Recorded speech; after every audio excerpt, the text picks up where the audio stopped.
Everybody, welcome to Storm Talk. This is Wave 3 News meteorologist Brian Goodfield, and for Kevin for the rest of the week here.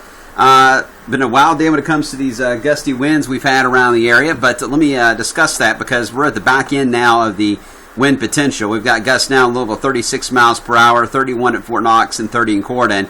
That's why the wind advisory was extended till midnight, although the worst of this wind is going to be in the next 45 minutes. By 10:15 or so, I think we'll start to see the winds drive backwards again and ease back into where they need to be in the calmer category. We'll see that trend continue overnight. So just a little bit longer of this gusty wind potential, and then we'll see it come to an end. Now, we do have some showers and some that are enhancing those gusty winds right across the Louisville area itself. Let me take you into Louisville, where we are seeing now these little downpours right along the downtown area, the airports, where that gust, again, up to 36 miles per hour is being recorded.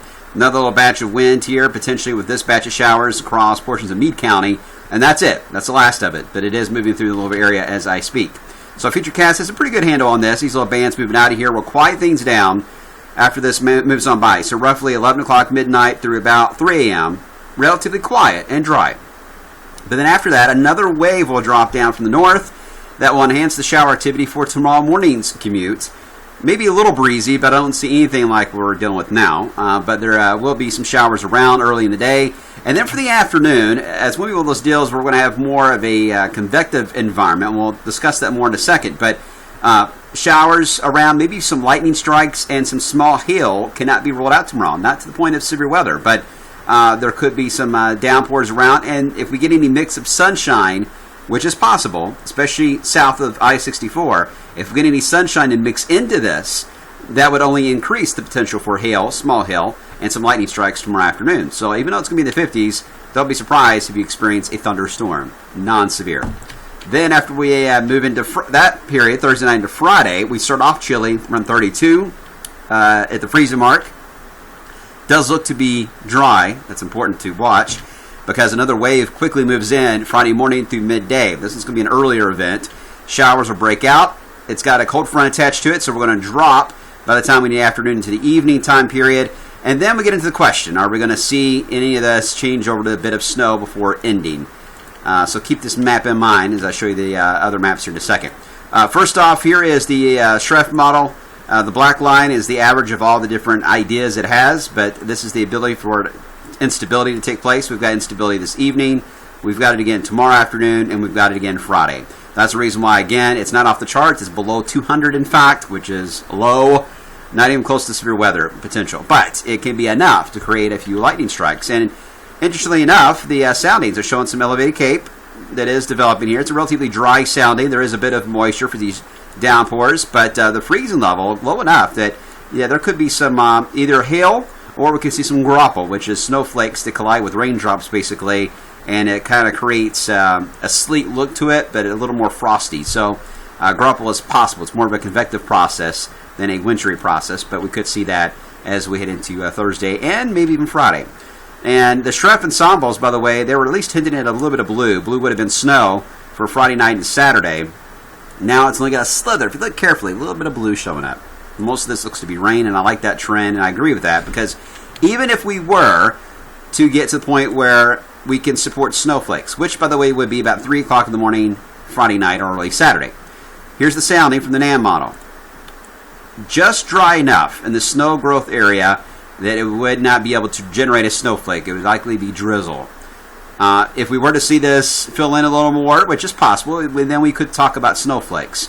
But at this point, the soundings are starting to support more of an idea of drizzle than a snowflake-generated idea, and that could eliminate the snowflake potential altogether in the forecast. So I may at least take it out of the symbol on the 7-day at 11 coming up, as I'm not impressed based on these soundings coming in this evening.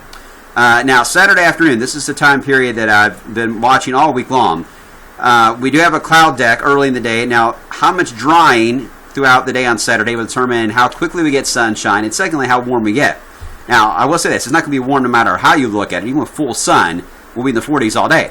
But how far into the 40s will depend on the amount of sunshine.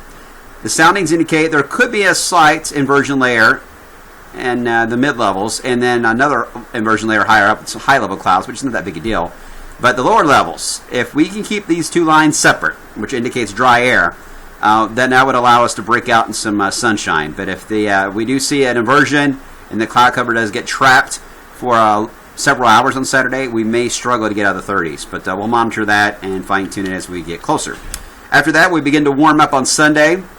This is the look at Monday's map from the Euro. This is Sunday's weather. It'll already be into Pennsylvania, but we could see some warm air advection showers develop on Sunday afternoon and evening. It'll be a warmer day compared to Saturday, but still relatively cool, right around 60 in some areas. But shower chances really ramp up, though, more so on Monday. As we get another trough, it's going to dig in yet again, Monday into Tuesday. Yes, some more gusty winds, likely with that.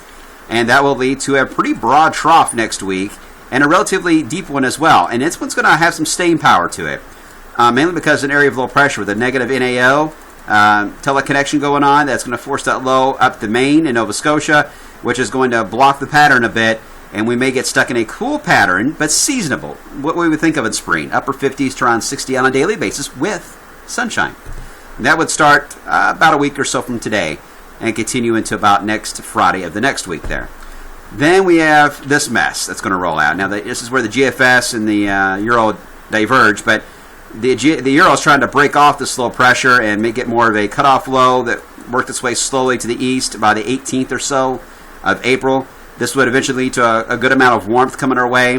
The GFS is a little more together with the jet, very amplified, very warm flow in the 70s ahead of that system. So at this point, I will say this. As we close in on the 17th and 18th of April, we're getting at least a warm signal. That's good. We will likely get rain at some point toward the end of that period, 18th or 19th of April. We will likely get rain from this system, and then we may get some cooler air on the backside of it, and then we'll begin another warm-up. If that timing holds true, that would set the stage for a warming trend just in time for thunder over Louisville. It would be the upside of a roller coaster ride at that point. That's the way it looks now. Timing's everything, as we know, so we'll keep an eye on it. But a very active weather pattern, although next week and perhaps the week after that, the weather pattern may become more blocky and slower, which means the dry weather stretches may start to develop a little longer than they have been so far this spring. So if you've been trying to wash the car, trying to get everything done outside, the weather pattern looks a little better for the second half of April than it did for the first half. All right, so that's it for now. I'll see you tonight at 11 o'clock. And again, Christy Dutton will have more on Way Through News Sunrise at 4:30. Have a good one.